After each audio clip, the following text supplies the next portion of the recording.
The life of Napoleon Bonaparte is not just a historical chronicle, but a ready-made script for a blockbuster movie, filled with brilliant strategies, dramatic mistakes, and absurd situations.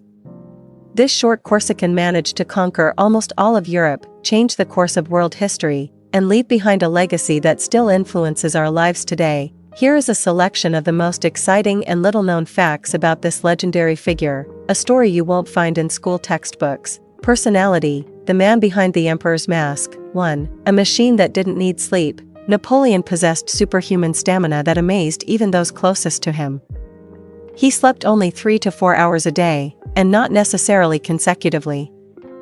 The emperor could work for 18 hours without a break, commanding armies, drafting laws, and dictating letters. His secret was a unique polyphasic sleep technique. Napoleon claimed that he could fully recover his strength in just 20 minutes of napping and practiced taking short breaks to sleep during the day. Modern researchers call this regime extreme, but for Bonaparte it was the norm throughout his career. 2. A brain that works in multitasking mode. The speed of his thinking bordered on the fantastic. Napoleon could simultaneously dictate several letters to his secretaries on completely different topics, from military orders to love letters to Josephine.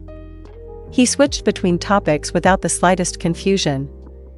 As if his brain were working like several processors at once, one of his secretaries, Baron de Meneville, recalled a legendary incident when he worked non-stop for 32 hours straight, desperately trying to keep up with the emperor's stream of thoughts.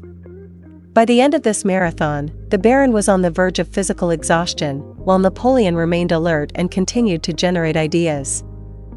3. The mystery of the hand in the waistcoat. The famous pose with his hand tucked into the waistcoat became Napoleon's trademark. But what did it really mean? There are several intriguing theories. The first version is purely practical. It was customary in high society at the time and was considered an elegant and dignified gesture. The second is medical. Perhaps the emperor had chronic eczema or a stomach ulcer, which he instinctively covered with his hand in an attempt to alleviate the discomfort. The third version is related to image. In the era of portrait painting, this pose symbolized the calm determination and confidence of a leader. Artists of the time deliberately depicted Napoleon in this pose, creating the image of an unshakable strategist. Thus, a banal gesture became an iconic symbol of power. 4. The emperor who was afraid of cats. One of the most curious facts: the fearless commander who crossed the Alps and commanded hundreds of battles was terrified of cats. This phobia, called phobia, was so severe that even the sight of a harmless kitten could cause Napoleon to panic. His aides knew about this weakness and tried to prevent cats from appearing in the emperor's presence. There is evidence that once a cat appeared in his chambers, and the formidable conqueror of Europe ran out of the room in terror, shouting for help. The contrast between his fearlessness on the battlefield and this inexplicable phobia is striking even 2 centuries later. Military genius and his strange failures. 5. The inventor of modern propaganda, Napoleon was a master of PR long before the term came into use. He understood the power of information and control over public opinion better than any of his contemporaries. The emperor personally supervised the creation and editing of the newspaper Le Moniteur, The Observer, which systematically glorified his victories, downplayed his defeats, and shaped the desired image of the ruler. Every battle was described as a triumph of genius, every decision as a manifestation of wisdom. In addition, he founded the Order of the Legion of Honor, a revolutionary system of awards that allowed him to attract and retain the most talented people regardless of their origin. Unlike the aristocratic orders of the past, the Legion of Honor was open to anyone who had shown outstanding merit. This system worked brilliantly. People sought to serve the emperor in order to gain recognition. 6. The Egyptian Campaign. War and science hand in hand. The Egyptian Campaign of 1798 was not just a military operation, but an unprecedented scientific expedition. Napoleon took with him not only 38,000 soldiers, but also 167 scientists, engineers, artists, cartographers, and naturalists. It was the first military campaign in history where science played as important a role as weapons. It was these specialists who laid the foundations of modern Egyptology. They studied pyramids and temples, drew up detailed maps, and sketched hieroglyphs. And in 1799, French soldiers digging trenches near the city of Rosetta discovered the famous Rosetta Stone, a slab with text in 3 languages, which 2 decades later allowed Jean-François Champollion to decipher ancient Egyptian hieroglyphs. Without Napoleon's campaign, we might still not know the meaning of thousands of ancient inscriptions. 7. A crazy plan, a tunnel under the English Channel. England was Napoleon's obsession. He dreamed of landing on the British Isles and completing his domination of Europe. Before the Battle of Trafalgar in 1805, he developed a grandiose and ambitious plan of invasion. A huge invasion army of about 200,000 soldiers was assembled in the city of Boulogne. But the English Channel remained an obstacle. The French fleet was weaker than the British, and the risk of losing the army during the sea crossing was too great. Then Napoleon proposed an incredible solution: to build a tunnel under the English Channel. It sounded like science fiction for the early 19th century. Engineers began to develop the project, but quickly realized that it was technically impossible with the existing technology. The project was abandoned after the crushing defeat of the French fleet at Trafalgar. The irony of history, a tunnel under the English Channel was indeed built, but only in 1994, almost 200 years after Napoleon's idea. 8. Attack of the War Rabbits. It sounds like a joke, but it is a historical fact. After signing the Treaty of Tilsit with Russia in 1807, Napoleon's minister, Alexander Berthier, decided to organize a grand hunting party in honor of the emperor. Several thousand rabbits were purchased and released. According to some sources, there were about 3,000 of them. It was assumed that they would scatter in panic, and the traditional hunt would begin.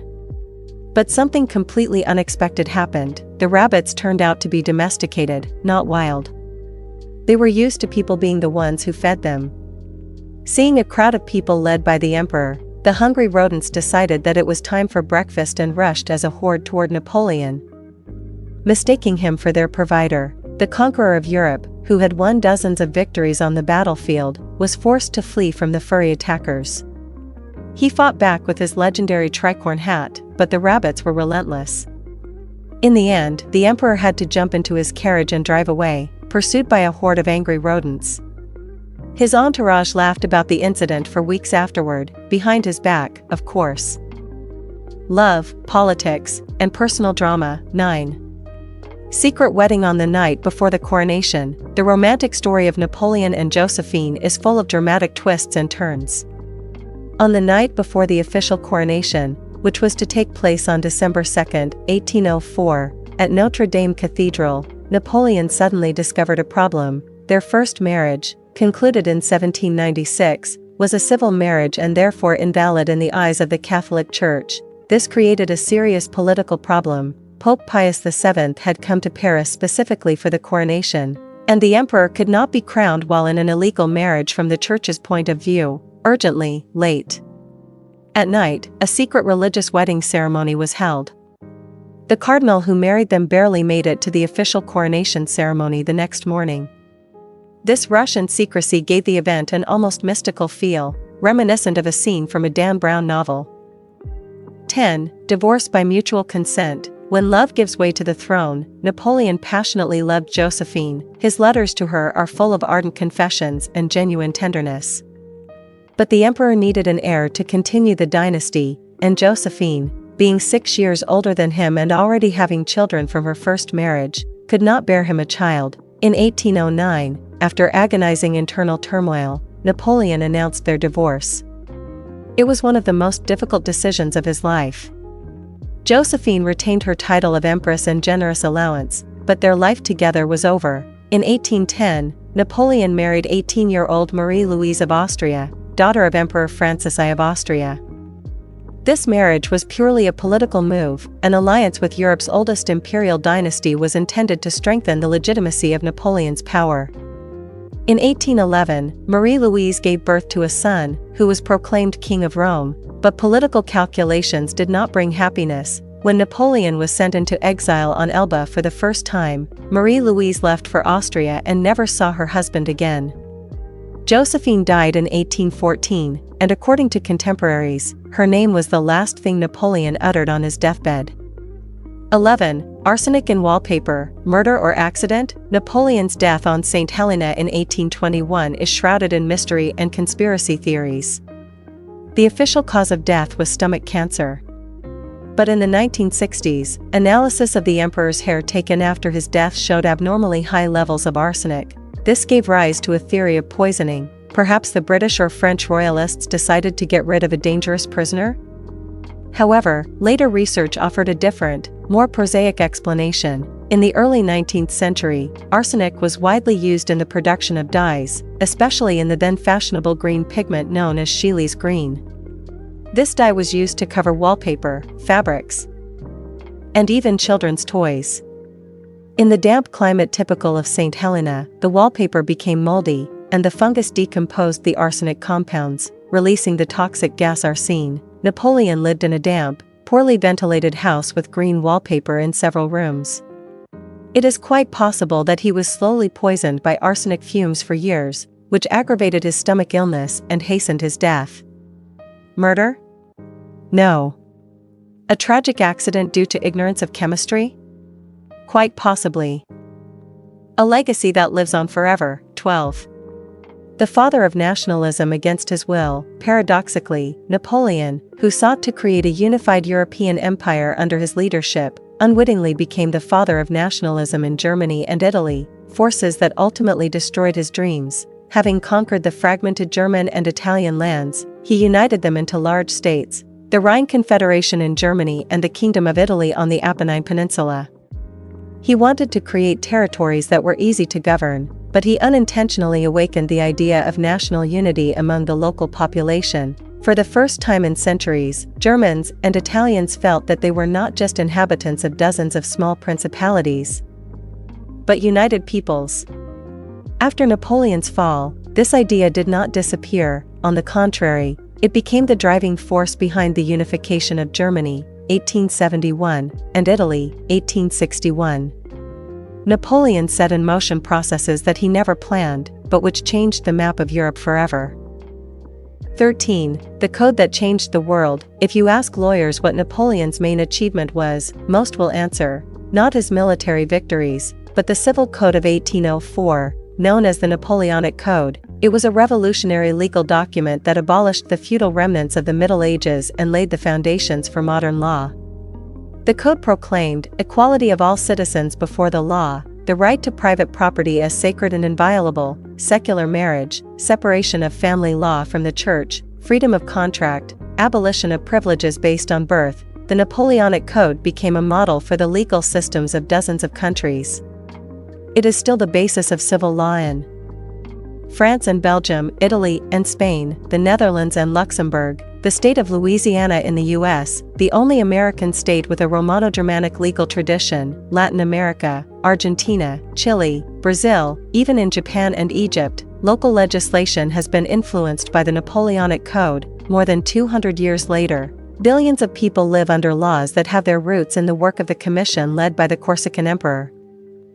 14. The last word, simply Napoleon. According to the emperor's will, only one inscription was to be engraved on his tomb on the island of St. Helena, Napoleon. No titles, no dates, no epitaphs, just the name that became a legend. The French authorities did not comply with this wish after his death in 1821. The British, who controlled the island, refused to write Napoleon at all, insisting on Napoleon Bonaparte as the name of a mere mortal, not an emperor. But history put everything in its place. In 1840, Napoleon's remains were solemnly transported to France and buried in a majestic tomb at the Invalides in Paris. Today, millions of tourists come every year to pay tribute to the memory of a man whose name truly needs no explanation. The paradox named Napoleon, Napoleon Bonaparte was the embodiment of contradictions, an enlightener who spread the ideas of revolution and a cruel dictator, a genius of military strategy and the author of fatal mistakes that killed hundreds of thousands of people, a revolutionary who overthrew a monarchy and an emperor who created a new one, a man of the people who gave Europe modern legislation and a conqueror who enslaved half a continent. His life continues to intrigue precisely because it was not only great, but also tragic, absurd, and deeply human.